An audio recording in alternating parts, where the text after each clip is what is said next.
Hi hello നമസ്കാരം. വല്ലൂമല കുക്കിങ്ങിലേക്ക് എല്ലാവർക്കും സ്വാഗതം. അപ്പോൾ നമ്മുടെ ഇന്നത്തെ പരിപാടി നെയ്ച്ചോറാണ്. ആർക്ക് വേണമെങ്കിലും കുക്കറിൽ എളുപ്പത്തിൽ തയ്യാറാക്കാൻ പറ്റുന്ന നെയ്ച്ചോറാണ് നമ്മളിവിടെ ഉണ്ടാക്കാൻ പോകുന്നത്. ചൂടായ കുക്കറിലേക്ക് 1 ടീസ്പൂൺ നെയ്യ് ഒഴിച്ച് കൊടുക്കുക. ചൂടായി വന്ന നെയ്യിലോട്ട് അണ്ടിപ്പരിപ്പും ഉണക്കമുന്തിരി ഇട്ട് കൊടുക്കാം. നമുക്കിതൊന്ന് വറുത്തെടുക്കാം. ഏകദേശം ആയിട്ടുണ്ട്. നമുക്കിത് കോരി മാറ്റി വയ്ക്കാം.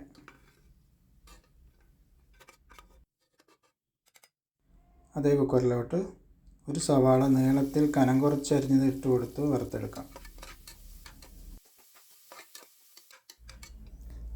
ഏകദേശം ആയിട്ടുണ്ട്. വറുത്തെടുത്ത സവാള നമുക്ക് വേറൊരു പാത്രത്തിലേക്ക് മാറ്റി വയ്ക്കാം. വീണ്ടും അതേ കുക്കറിലേക്ക് 1 ടീസ്പൂൺ നെയ്യ് ഒഴിച്ച് കൊടുക്കാം. ചൂടായ നെയ്യിലോട്ട് 4 ഗ്രാമ്പ് ഇട്ട് കൊടുക്കുകയാണ്. 2 കറുവപ്പട്ട പൊട്ടിച്ചത്, 3 ഏലക്ക ഇട്ട് നന്നായിട്ട് ഇളക്കുക. ഇതിലേക്ക് 1 ക്യാരറ്റ് ചെറുതായി കട്ട് ചെയ്തതും 10 ബീൻസ് ചെറുതായി കട്ട് ചെയ്തതും ഇട്ട് കൊടുത്ത് നന്നായിട്ട് ഇളക്കുക.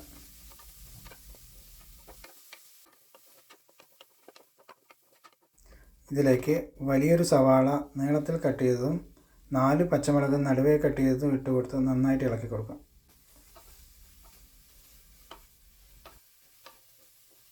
സവാള ഏകദേശം ഒന്ന് വാടി വന്നാൽ മതി. അതിലേക്ക് 4 ഗ്ലാസ് ജീര റൈസാണ് നമ്മൾ എടുക്കുന്നത്, അതിട്ട് കൊടുക്കാം. ഏകദേശം 10 മിനിറ്റ് നേരം വെള്ളത്തിൽ കുതിർത്ത് കഴുകി ഡ്രൈ ആക്കിയതിന് ശേഷമാണ് നമ്മൾ ഇട്ട് കൊടുക്കുന്നത്. ഏകദേശം 30 സെക്കൻഡ് നേരം കുക്കറിലിട്ട് നന്നായിട്ടൊന്ന് ഇളക്കി കൊടുക്കാം. ഇനി ഇതിലേക്ക് ആവശ്യമായ വെള്ളം ഒഴിച്ച് കൊടുക്കണം.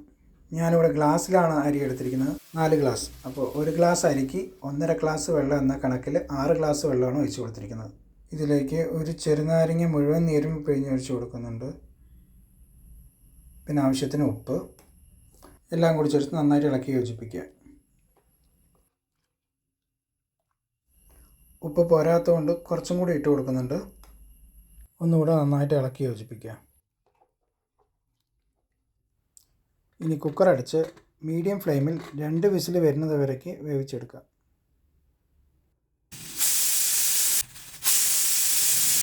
ഏകദേശം 2 വിസിലായിട്ടുണ്ട്. കുക്കറിലെ പ്രഷർ പൂർണ്ണമായിട്ട് പോയതിന് ശേഷം തുറന്നു നോക്കാവുന്നതാണ്. നമ്മുടെ നെയ്ച്ചോറ് ഇവിടെ ആയിട്ടുണ്ട്. അതിലേക്ക് 1 ടീസ്പൂൺ നെയ്യ് ഒഴിച്ച് കൊടുക്കാം. ഒരു തവ കൊണ്ട് നന്നായിട്ട് ഇളക്കി യോജിപ്പിക്കാം. നമ്മുടെ പച്ചക്കറിയും നെയ്യും ഒന്ന് എല്ലാ ഭാഗത്തും എത്തുന്ന രീതിയിലൊന്ന് ഇളക്കി യോജിപ്പിച്ച് കൊടുക്കാം.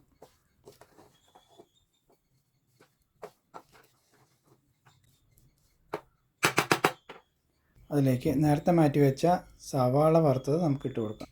ഇനി വറുത്ത് മാറ്റി വെച്ച അണ്ടിപ്പരിപ്പ് മുന്തിരി ഇട്ട് കൊടുക്കാം.